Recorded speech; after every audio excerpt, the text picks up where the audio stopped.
Algonory, Algonory, Algonory.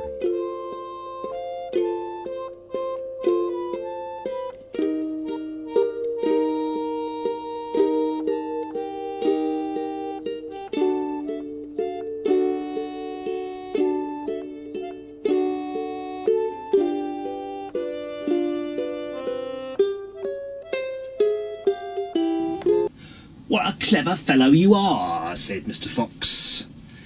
"He's invented a wonderful new kind of dumpling.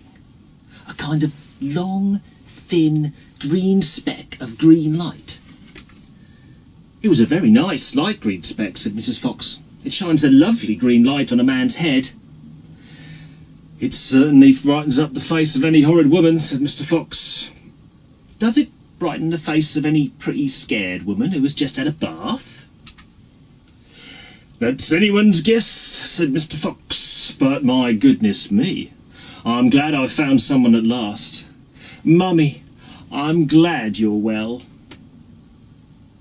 Mummy was right. Mummy was hurt.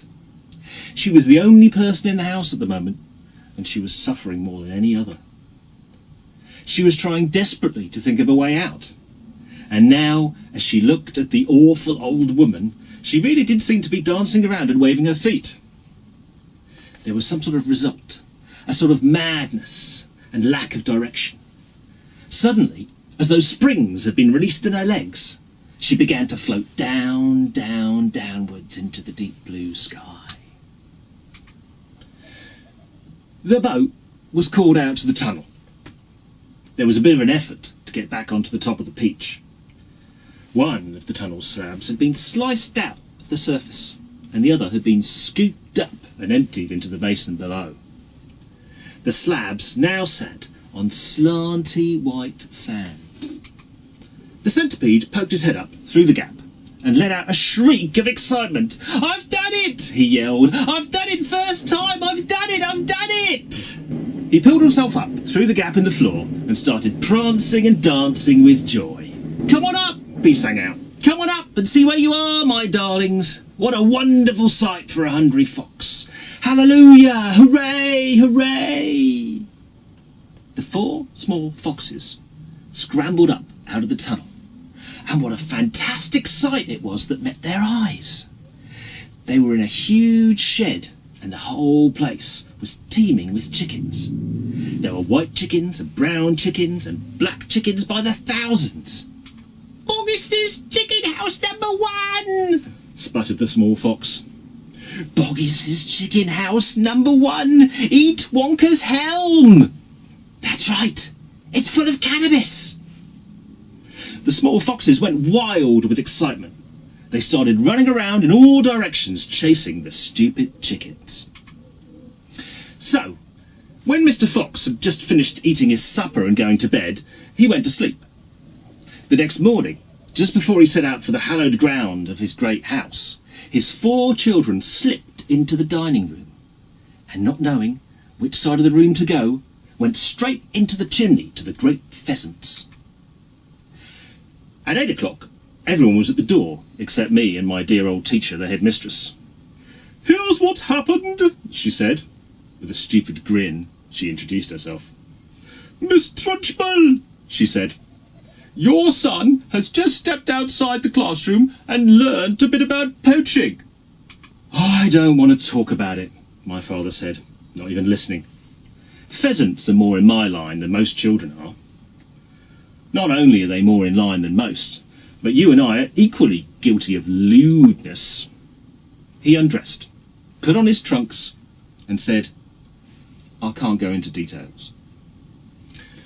"Very well," the father said. "Listen." He glanced down the caravan to his desk.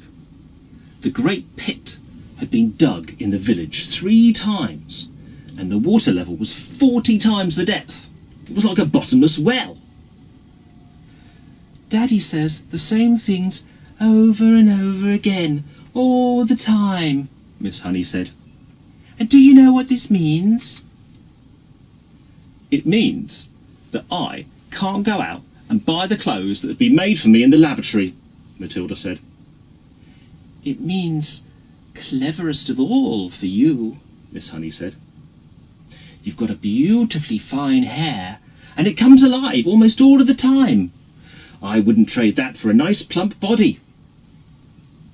Cleverest of all, Matilda said. Miss Honey watched the expression of both Miss Honey and Miss Honey especially. The mouth was wide, with a kind of piercing gaze that would make a red dot disappear above the glass.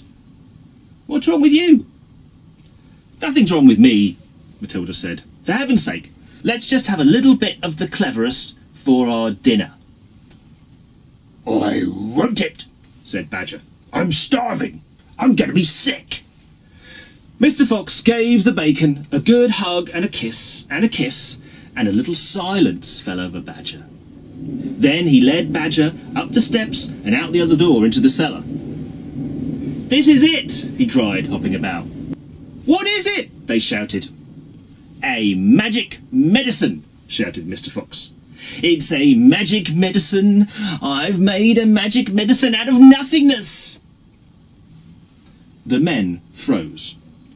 They saw the powerful laugh played out against the bank of coins, loud and clear, like a bull-king frog. My magic medicine, my friends, said Mr. Fox. I've made it out of some of the world's finest chocolate. I've made it out of old cocoa powder. I've made it out of dry powder with chalk on the bottom. I've made it out of a simple powder. I've made it out of the old same old stuff. This one's Mr. Willy Wonka's medicine. Mr. Fox pushed open the door and gave the 3 marvellous stuffed animals to Mr. Wonka. The animals were all scrambled like mad, and Mr. Wonka was nowhere to be seen. Would you like to have some of them stuffed? He asked, giving each of the animals a treat, like pheasants. Don't you dare, said Badger. They'll all be starving to death. There'll be no escape then for Mr. Willy Wonka. You don't know what a Willy Wonka is, said Rat. He only makes his magic pills by rubbing doughnuts into his mouth like glue. You wouldn't believe that, would you? Well, that's just what he does all by himself, said the Badger. He's too lazy for his own good, so he plugs his mouth with paraffin, and then he plugs his mouth with a piece of old paraffin straight from the kitchen drawer. Then he plugs his mouth with a little tube of old paraffin. Using that tube, he plugs his mouth with a long, long tube, and he plugs his mouth with a little long tube. The old paraffin is rotten. Carrying a long tube with little tubes in it, Mr. Fox pushed through a group of rats. The rats were all dirty rats. They had hooked their noses to the tubes, and any time they hooked their noses to the tube, the ratty did something nasty. The spoon went wobbly on the spike, and went wobbly on the handle of the rope jump. Rope jump, rope jump.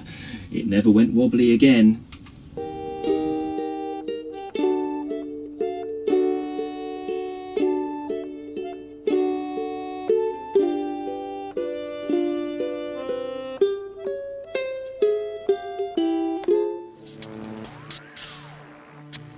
Hardcore.